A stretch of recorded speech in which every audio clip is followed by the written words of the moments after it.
Ada pengakuan dosa. Pengakuan dosa di setiap sesi ada Pak ya. Setiap ya. podcast ada yang pengakuan dosa. Kalau saya kan orangnya bandel ya, kadang on off. Sekarang jujur aja saya lagi off karena saya punya baby gitu. Memang agak rumit ya kalau punya baby itu harus prioritas baby dulu. Nah, itu tapi saya tetap disupport gitu loh. Saya tetap disupport. Itu kelebihannya.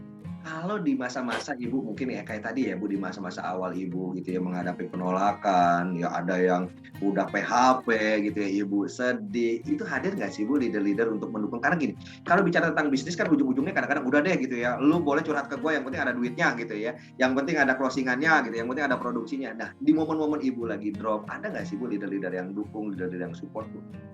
Ada. Jadi waktu itu Pak Su itu sebenarnya waktu itu belum jadi leader saya, waktu itu dia masih agent. Masih agent. Jadi waktu itu Pak Su itu masih agent, tapi dia kayak punya tanggung jawab terhadap saya.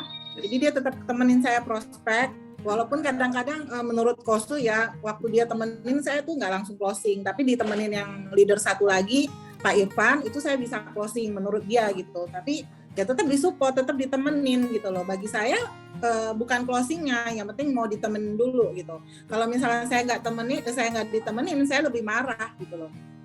Belum closing nggak apa-apa Pak, yang penting saya ditemenin, saya diajarin gitu. Nah itu, kemudian ada Pak Irfan juga waktu itu selalu support saya dalam hal apa ya, kalau saya curhat gitu, saya selalu dikasih masukan yang baik gitu. Dan nggak ada masalah ya Bu kalau kita curhat sama leader, meskipun itu masalah kita curhat yang mau pribadi gitu ya, mungkin curhat mungkin ya tadi kita lagi sedih gitu ya ditolak, nggak masalah ya Bu cerita sama ya kalau yang seperti itu nggak apa-apa Pak, yang penting kan masih dalam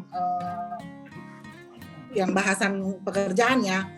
Jadi saya pernah curhat gitu, saya down, yang pasti saya sering down ya Pak, sering nangis gitu. Jadi saya sering, waktu kita lagi jalan prospek bareng di mobil, saya suka cerita, kok gimana ya, saya kayaknya nggak cocok ya di sini, kok saya belum closing gitu. Jadi satu hal yang Ko Irfan selalu bilang sama saya gini, dan itu yang selalu saya pegang sampai saat ini, bahwa dia bilang gini, ada satu firman di agamanya kita bahwa di situ dinyatakan bahwa burung-burung itu tidak pernah mencari nafkah, tidak pernah punya bisnis, tidak punya apa, tapi Tuhan beri makan gitu. Burung loh dia bilang. Apalagi kita, makhluk Tuhan yang paling sempurna gitu. Jadi tidak mungkin Tuhan tuh biarkan makhluknya yang paling sempurna itu kelaparan, tidak mungkin Tuhan biarkan dia kesusahan gitu. Pasti akan ada satu hari Tuhan kasih kamu rezeki gitu. Nah, itu yang selalu saya pegang sampai akhirnya saya bisa closing besar. Wah, apa yang kita khawatirkan ya Bu di dunia ini kalau kita punya Tuhan gitu ya, bahkan bisnis kita ya. Ini nih yang luar biasa ya teman-teman. Saya dapat prinsip dari Pak Sudarmono bahwa ketika kita berbisnis di asuransi, tangan di atas selalu lebih baik dibandingkan dengan tangan di bawah. Itu adalah prinsip yang memang saya pegang gitu ya. Saya ingat sampai sekarang Pak Irfan menginformasikan kalau burung-burung gitu ya teman-teman ya, hewan-hewan lain tidak bekerja gitu, tidak cari pekerjaan, berbisnis dan lain-lain gitu ya, mereka masih bisa makan ya, karena Tuhan punya apa ya, punya kebaikan ya untuk mereka gitu ya, punya sesuatu yang sangat luar biasa. Jadi apa yang kita khawatirkan, dan bisnis kita ternyata selain mendapatkan income yang luar biasa gitu ya, mendapatkan value juga ketika ngebantu orang, kita juga terpenuhi, artinya jadi fulfill ya Bu, karena kita dikelilingi oleh orang-orang yang luar biasa yang selalu menginspirasi kita, menceritakan hal-hal yang baik. Teman-teman, kenapa sih podcast ini diadakan dan selalu rutin setiap 2 minggu sekali nih teman-teman, karena ini nih teman-teman, saya sekali lagi ya, selalu ada aja ya teman-teman, dari mulai Pak Santo, Bu Eka, Bu Melda, Bu Janita ya, Bu Teni ini teman-teman ya, selalu ada hal-hal yang luar biasa yang saya dapatkan, sehingga hidup saya kayak apa sih yang kurang sana gitu ya, kalau punya leader-leader yang luar biasa ya teman-teman. Wah teman-teman, jangan sampai miss deh teman-teman ya. Saya bilang podcast ini inspirasi yang luar biasa dari Bu Teni. Tapi gini Bu, artinya Bu, ketika Ibu diinformasikan itu gitu ya, Ibu menjadi jauh lebih semangat lagi ya Bu, karena Ibu tidak pernah merasa khawatir nih kapan closingnya gitu ya, kapan saya bisa sukses ya, karena memang Tuhan pasti akan berikan Ibu yang terbaik ya Bu. Ya, gini loh Pak, yang namanya kita prospek itu pasti keinginan untuk closing itu sangat kuat gitu kan. Tapi di dalam perjalanan itu kan pasti ada down-nya, ada lama nunggu closingnya gitu, ada stresnya segala macam gitu. Yang penting kita tetap jalan gitu loh. Yang penting kita tahu tujuan utamanya kita apa gitu.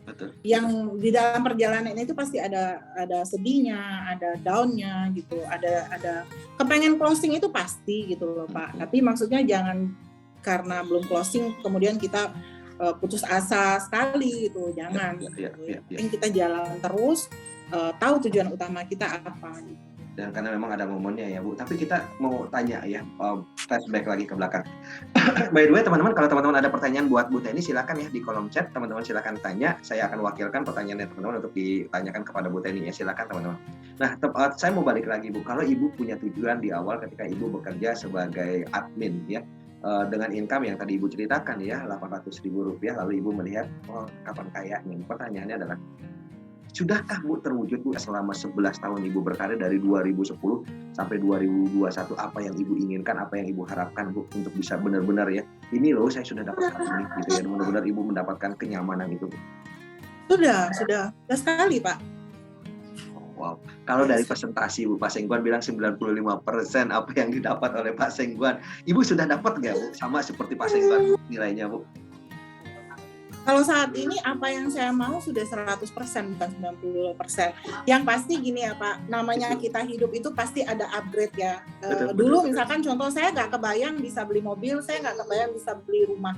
Itu benar-benar nggak kebayang ya Pak. Saya cuman kebayang waktu itu punya income ya 5 juta, 10 juta dulu, atau saya punya income 15 juta, 20 juta dulu gitu. Ternyata Tuhan beri lebih dari itu gitu. Itu sudah lebih dari cukup buat saya. Nah kalau sekarang saya mau mengupgrade impian saya, itu manusiawi gitu ya Pak ya. Betul, karena setiap saat, setiap waktu gitu ya, kita terus bertambah gitu, harapan kita terus bertambah. Tapi dibilang saya berhasil, ya saya sudah berhasil. Apa yang saya mau 100% saya sudah dapat di sini gitu. 100% teman-teman, ini menjadi sangat luar biasa loh Bu Teni. Ini ada ucapan yang luar biasa, tapi namanya iPhone nih Bu, saya nggak tahu nih namanya aslinya siapa. Bu Teni memang luar biasa. Saya salah satu yang merasakan diajak Ibu Teni jalan-jalan ke Hong Kong, Makau. Bu siapa nih, Ibu kenal nggak nih Bu? Diajak jalan-jalan ke Hong Kong, Makau. Kalau Kak Eka, ada saya satu lagi. Oh tapi Bu Eka nih udah ada namanya nih, Bu Eka udah gabung nih gitu ya, Bu Eka kasih respon juga nih. Wah berarti banyak bisa ya. Yang Ibu ajak jalan nih banyak ya Bu. Iya kemarin. Dari Ibu banyak ya ternyata ya Bu. Bu boleh deh Bu gitu ya. Ini mungkin kalau memang nggak ada yang bertanya sebelum saya ke Pak Rory Bu, apa pesan-pesan Ibu buat anak ini saat ini teman-teman mungkin masih berpikir-pikir gitu ya, abu nggak nih gitu ya, nanti apa namanya repot lagi, nanti susah lagi. Ini ada pertanyaan sebelum ke jawaban yang tadi Bu, apa pesan-pesan. Ini ada pertanyaan dari Bu Benita ya. Bu Teni ya, Teni luar biasa tangguh, pengalaman canvassing di luar kota. Oh yang tadi Bu Teni diceritakan oleh Pak Sudarmono ya, bahkan ke Lubuk Linggau ya. Tentu pengalamannya banyak banget. Konsep apa Bu waktu canvassing, sebenarnya Ibu waktu ketemu sama orang gitu ya, bahkan nggak dikenal, itu apa sih yang Ibu sampaikan Bu gitu ya? Dan gimana sih Bu cara Ibu bisa diterima sama orang-orang yang mungkin nggak dikenal itu Bu? Gak ada konsep yang seperti apa ya Pak, dilakukan aja seperti biasa gitu, jangan, maksudnya saya gak ada konsep yang seperti apa. Saya juga bukan orang yang supel, saya bukan orang yang supel loh Pak, jujur aja. Tapi saya pikir ya harus saya lakukan gitu loh, kalau enggak saya mau dapat nasabah dari mana gitu kan. Jadi ya yang penting waktu kita datang kita sopan gitu loh, perkenalkan diri, ngomong sama mereka bahwa kita dari perusahaan apa gitu. Ketika mereka welcome ya kita lanjut gitu. Ketika mereka tidak welcome ya sudah, jangan berkecil hati, kita pindah ke tempat lain. Ini dia nih teman-teman, kadang-kadang kita berpikir ya, mungkin Bu Ben cukup terjawab ya, dan teman-teman juga terjawab. Kadang-kadang kita memikirkan bagaimana caranya ya. Ketika kita bicara tentang how, maka mungkin kita terjebak ya Bu gitu ya. Apakah cara ini tepat, apakah cara ini tidak tepat? Padahal Bu Teni mengingatkan kembali kepada kita teman-teman, yang paling penting adalah bukan bagaimana caranya, apa yang teman-teman inginkan ya. Why teman-teman harus keluar kota, why teman-teman harus prospek, why teman-teman harus mengedukasi. Ketika why-nya cukup kuat gitu ya, Bu Teni ingin sukses, ingin merubah hidupnya menjadi jauh lebih baik lagi, punya tujuan yang luar biasa. Kadang-kadang gitu ya, how itu tidak terfikirkan ya Bu. Kalau udah ketemu sama nasabahnya, yang penting tadi Ibu bilang gitu ya, kuncinya cuma 2. Mau kita ngobrolin gitu ya, kita ceritain, tidak mau ya sudah gitu ya. Iya, ini sederhana ya Bu ya, mau kita ceritain, nggak mau yang udah. Saya punya teman, ini saya balik lagi cerita ya Bu, intermezzo ya. Saya punya teman itu playboy Bu. Saya tanya apa sih strategi lu bisa punya pacar banyak kayak begitu, dia cuma bilang, San, wanita itu cuma ada 2, yang mau sama yang nggak mau sama gua. Ngapain gua pusingin yang nggak mau? Yang gua pusingin adalah yang mau sama gua gimana maintain supaya nggak bentrok jadwal kencan. Itu Bu, saya ingat loh Bu, pesan Ibu luar biasa loh. Jadi Ibu sesederhana itu ya Bu, yang mau menciptakan yang tidak mau Ibu. Wah, teman-teman, ini prinsip yang luar biasa di bisnis kita. Teman-teman, banyak sekali kok teman-teman mereka yang butuh ya untuk informasi tentang proteksi dan pengelolaan keuangan. Ini Bu, ada pertanyaan lagi nih Bu dari Pak Sahman. Cara meyakinkan nasabah atau calon agent tapi kita sendiri belum melihat kesuksesan atau belum merasakan kesuksesan. Wah, ini mungkin awal-awal Ibu nih Bu, kita flashback Bu. Di 2010 nih Bu gitu ya. Kita mau merekrut gitu ya, kita mau ajak orang tapi kita sendiri belum merasakan hasil yang luar biasa Bu. Ada ide nggak Bu? Ada cara nggak sih Bu untuk meyakinkan mereka Bu? Nggak ada cara. Caranya cuma satu, terus aja lakukan gitu loh Pak. Misalkan nih mau meyakinkan nasabah. Ya. Misalkan Bapak nggak pintar jelasin produk, minta tolong leader.